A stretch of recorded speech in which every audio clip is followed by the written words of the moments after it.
are some really strong teams in Marvel Strike Force, and there are also some very strong characters that work on a lot of different teams. And in this video, we are talking about those characters, the most versatile, top plug-and-play characters in Marvel Strike Force today. They can work on a variety of teams, and if you're ready for the countdown, then you know what to do, Valley Club. Find that like button and let's go smash it. And welcome back to the ValleyFlyin channel. I'm ValleyFlyin. I hope you're having a great day. And in this video, we are counting down those top plug and play characters in Marvel Strike Force based on a few different game modes: Arena, Raids, Cosmic Crucible War, and Dark Dimension. And if this is your first time here, hit that subscribe button for more great Marvel Strike Force content. At least 5 Marvel Strike Force videos per week on this channel. Usually there's a lot more. We got countdown videos like this, question and answer videos, news videos, everything to help your experience in Marvel Strike Force. But before we get to the actual countdown, I do want to discuss characters that are so good. They're just obvious choices for this list. And the first obvious choice is Apocalypse. Very, very good character used in any game mode. Any team is going to make that team a lot better,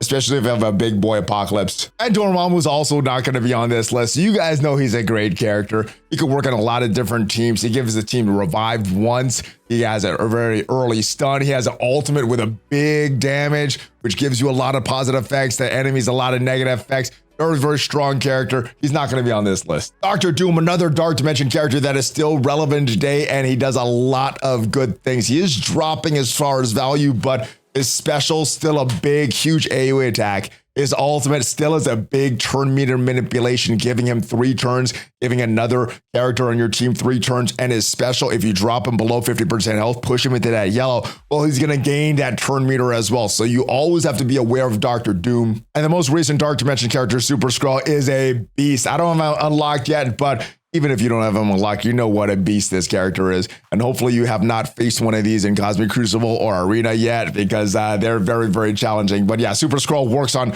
pretty much any team you're going to use him on. And the last character that's so good that he's not even going to be on this list is Nobu. This is a character that can die and still bring characters back to life with his passive. There's no other characters that can be dead and bring characters back to life in Marvel Strike Force. So for that reason alone, Nobu not going to be on this list because he's so good. And coming at number 10 is Big Time Spider-Man. I did not want to include this character on this list, but because he does have some relevancy in Arena, I did need to make sure that he is mentioned. The main reason he is relevant in Arena is because of 2 things. He has a very strong base speed, 128. He gains speed up on spawn, and this ultimate here, AoE attack, 300% damage, flipping positive effects and negative effects on the primary target, and applying Disruptive for 2 turns. He does some other things. He has his charges. You're going to gain those in War, but basically just that makes him relevant in Arena. Some people are using him to attack Miss Marvel Hard Light, put that Disrupted on her so that none of the taunts stick. Also is very, very useful in War defense as part of that infestation team.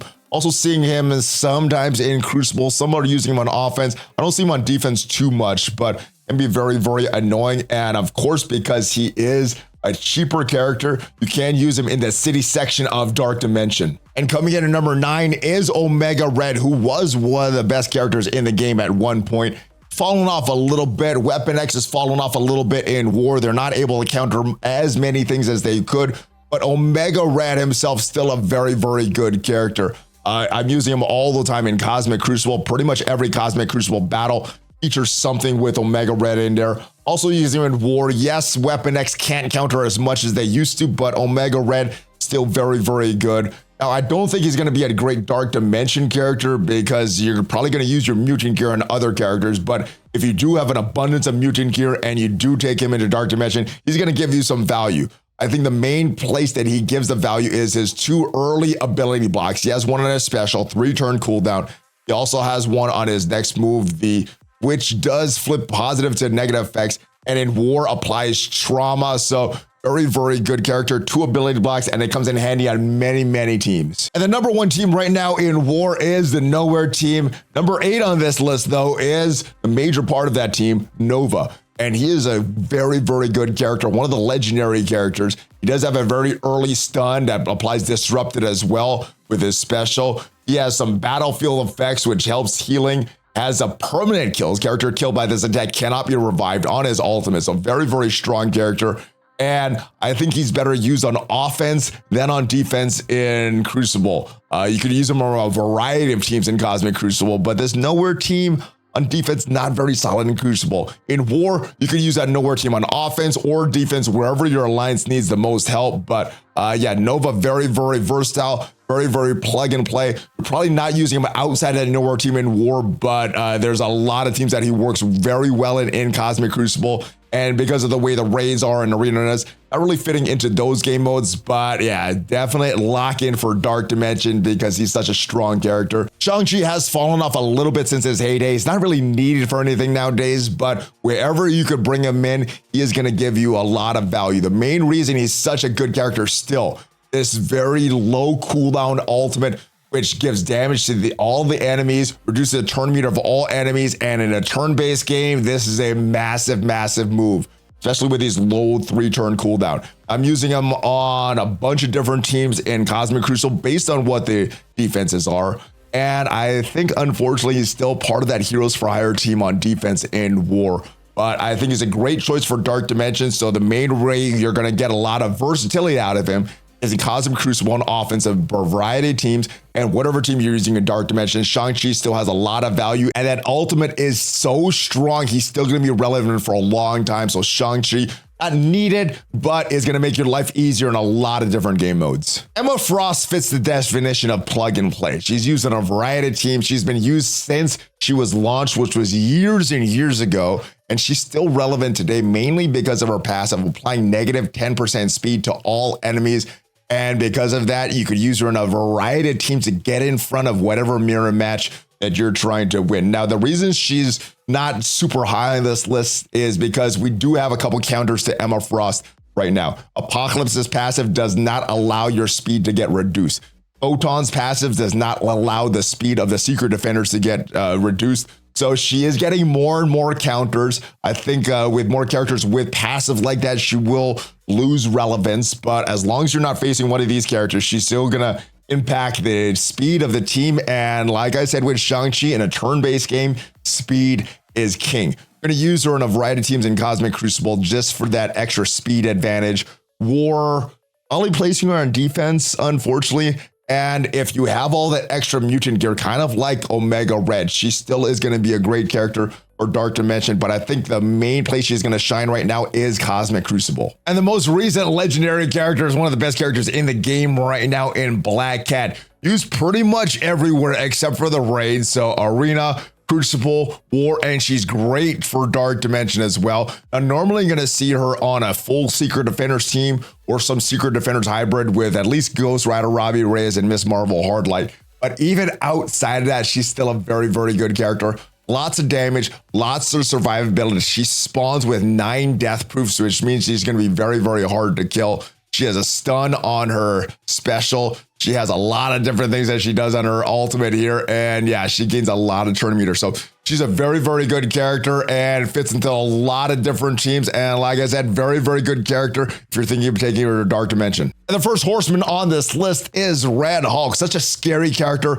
You manage to make him angry and he gets those 5 charges. Well, he could do this big battlefield effects, this big ultimate, huge damage, all these battlefield effects that's going off over and over again. So you don't want to make him angry. And because of that threat, he can fit into a lot of different teams and either give you a lot of value or pose a threat for who is ever trying to attack you. Now, the Gamma team itself is losing value. They're not as strong on War. There's more and more counters. There's more rough defenses that the Gamma team is not able to beat. And in Crucible, they are not as strong as they used to be. The new Warriors beats them pretty easily as long as you don't manage to make Red Hulk angry. But because of that threat of his ult, because of the way these charges work, he's always going to be a relevant character because if you do manage to get that ultimate off, it could be game over for your enemies. So for that reason, Red Hulk, very, very good character, top plug and play character in the game right now. And as far as Dark Dimension, he is going to give you a lot of value in Dark Dimension. And after that,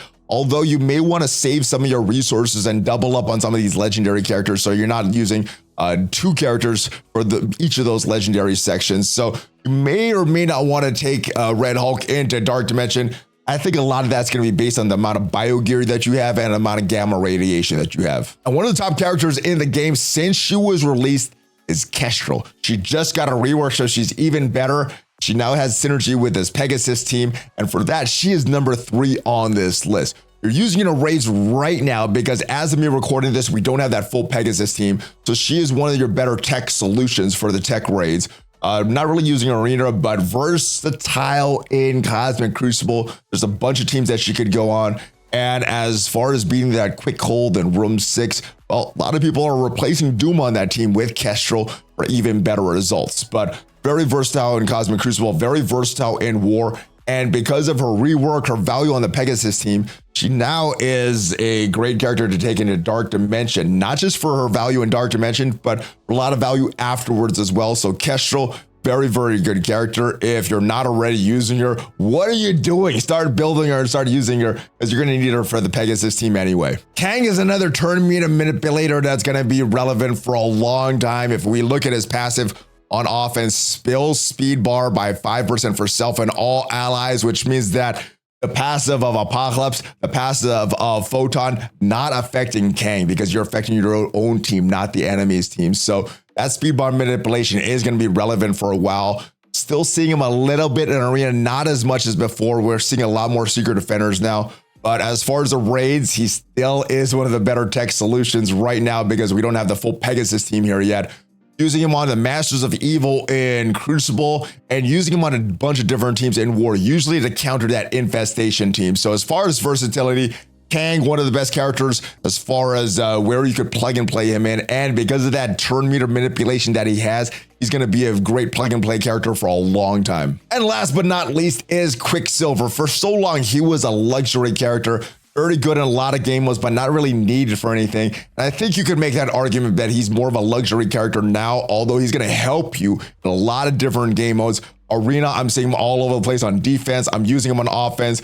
Cosmic Crucible, I'm normally seeing him on defense with that Darkhold team, although if you save him for offense, he's going to do some great things for you as far as winning the battle, but as far as efficiency, he's going to throw that in the tank. So probably better used on defense. And in War, you could use him on a variety of different game modes. So versatility, Quicksilver fits that bill. Also a great choice for Dark Dimension now. He is a mystic character, and if you do have a big Apocalypse in that global section, you may want to save some of your mystic gear for some of these other sections. But as far as what he's actually going to do in Dark Dimension, Quicksilver is a great choice for getting through that global section very, very quickly. So that's it for the main part of this countdown. There's some honorable mentions that I do want to bring up. Captain Sam is a great turn meter manipulator.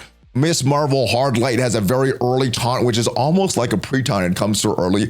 Cable is also great at manipulating turn meter. He's more of a niche character than a top plug and play character though. Eternals are a great plug and play duo. Cersei's probably a little better on her own. Icarus is probably a little better in that duo though, and I probably don't really split them up too much. I don't see them split up too much either. And Weaver is still a great character with her charge mechanic and making the opponent's accuracy go down. Not used as much, which is why she's just an honorable mention, but still a great character. And if you find use for Weaver, she is going to give you a lot of value. But that is it. Are there any characters that you feel should be on this list? Are there any characters that you feel should be off this list? Let me know in the comments, and I will see you guys next time. Hopefully this video helped you in determining which characters to bring up that are going to help you in many places in Marvel Strike Force. And if it did, hit that like button. It is free. It helps out the channel, and I will see you guys next time. And if you want to check out what are the best teams in Marvel Strike Force, ranked from best to worst, make sure you check out the video there. Have a great rest of your day. Hulk fist bump. ValleyFlyin out.